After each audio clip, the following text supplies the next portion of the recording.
on the inside of that pyramid, there was white stone that wasn't written on. That's the reason I had to go west to connect with these angels' message to come back here to reveal it to the church. Remember I said the next things that happen to be here at the church? That's just exactly. Another thing, I want you to notice what's taking place. And if you're listening to the tape of the "What Time Is It, Sir?", you will notice that one angel was very notable to me. The rest of them just seemed ordinarily. But this angel was a noted angel. He was to my left in the constellation in the form of a pyramid. And you remember, it was in the pyramid where the mysterious white rock was not written on. And the angels took me into that pyramid of themselves. The mysteries of God known only to them. And just remember, from the west will come a white horse rider. We'll ride this trail again. It's a promise. There will rise somebody after me that'll take the message on. You'll be an odd person, but he'll rise after this and take the message on. And you listen to it. As long as the Scriptures stay with it. He promised it. Now I'm going to come back to this quote after we go through a couple of things, and then I'll let you judge whether God has revealed something to us or not. But notice he said, there's no manifestation in this bride's revival yet. It is unknown thunders. It's what will wake her up again. They weren't here yet because he said he will send it. Amen. He promised it. Now, I'm just going to tell you real plain. Brother Branham preached the 7 church ages in 1960. Amen. And he unveiled the thunders of the second coming. Yeah. Paul, Irenaeus, Martin, Columba, Luther, Wesley, and Branham. Yeah. He unveiled those thunders of the second coming. Amen. Don't tell me those weren't thunders. They were lived voices, and the people heard them, and the people lived by them. And Brother Branham even said that they were those in the seals book. He said it was to reveal what had already taken place, and he said those seals, those thunders, are those seals. Amen. I believe that. Amen. But now Brother Branham comes here, he says, now we haven't had a manifestation of God yet, we're still looking for it. It's going to take 7 unknown, but he knew those thunders, he had already preached them 3 years before and laid each one of them out, proved what it was. Brother Branham didn't prove it, the pillar of fire proved it. He came down in 1960, hung on the back wall in the form of a moon, showed the 7 church ages, showed who the messengers were, and Brother Branham said it was not said the Lord. Amen. Those 7 thunders were already revealed. So what's he talking about here? Right. Well, let's see what he means by no manifestation yet. Church age book. God has always had his thoughts for Adam. Adam was yet unexpressed. Right. So Brother Branham's term for unexpressed is a person who's back in the mind of God who hasn't come here yet. Okay? Keep that in your mind. Right. Psalms 139, 15 and 16 will give you a little idea of this. That, as I said, was not written about Adam, but it gives you the knowledge that the thought was there in his mind, and that thought was eternal and had to be expressed. So it was in his mind, unexpressed.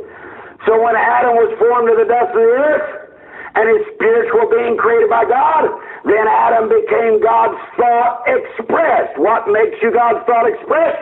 When you form some dust around your body. You notice I said some dust around your body. This dust is not my body. That's right. My body is theophany.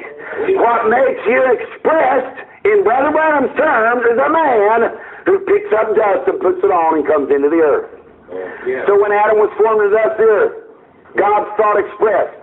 And those eternal thoughts were now manifested. So, when you look back here at this quote, no manifestation of God yet in those unknown thunders.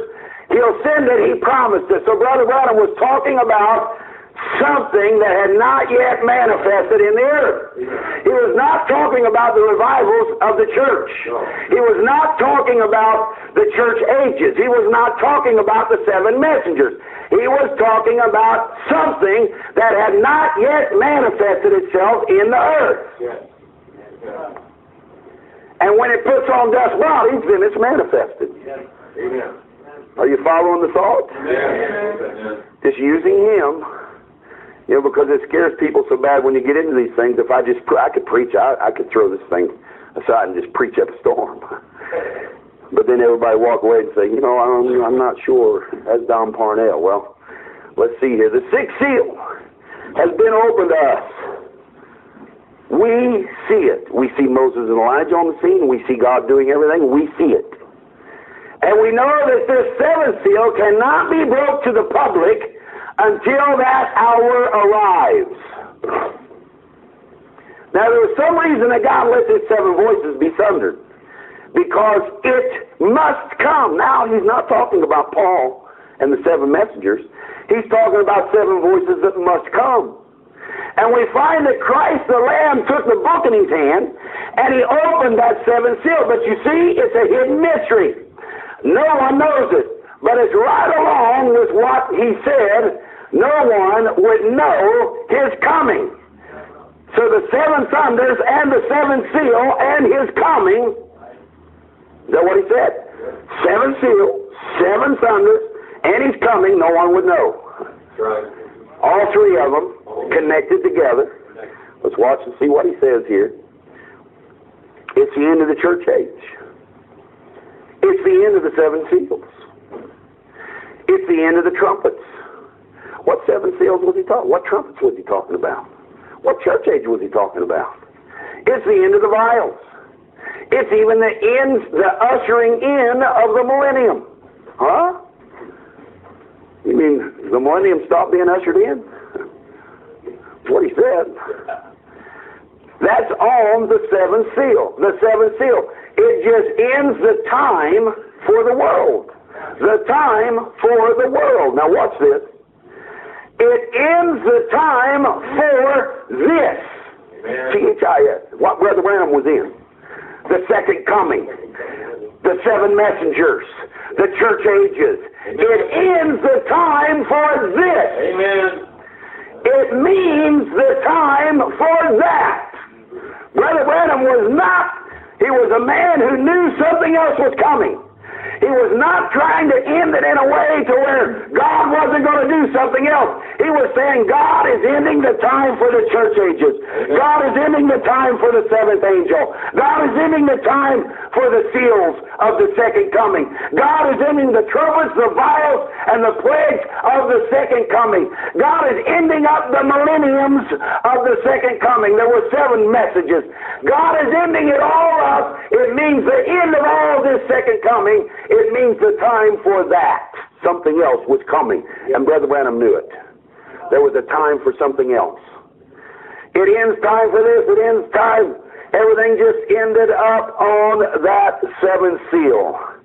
And then he starts talking about the great vision, the dream. Junior was standing in a field that had a big pyramid to it like that. And there was something wrote on the rocks. And I was revealing that to the people.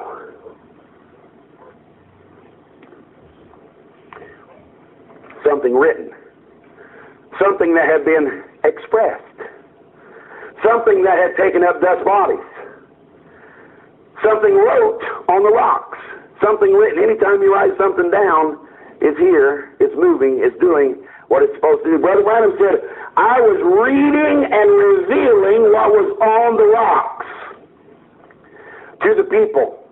And notice the next thing now. I took some kind of a bar. I read it to you in Revelations 11. A reed, a rod, a king's sword. Amen. And I cut it off. And on the inside was white rock that had nothing wrote on it. So now Brother Branham's looking at 2 things. He's looking at something that had already been expressed, written on the rocks, and he was revealing the writing. And he was looking at something that he had just broke the crowbar, the king's sword. He had just broke it open, and inside there was white rocks that had nothing wrote on them. They were unexpressed, unwritten, had not yet come into the earth.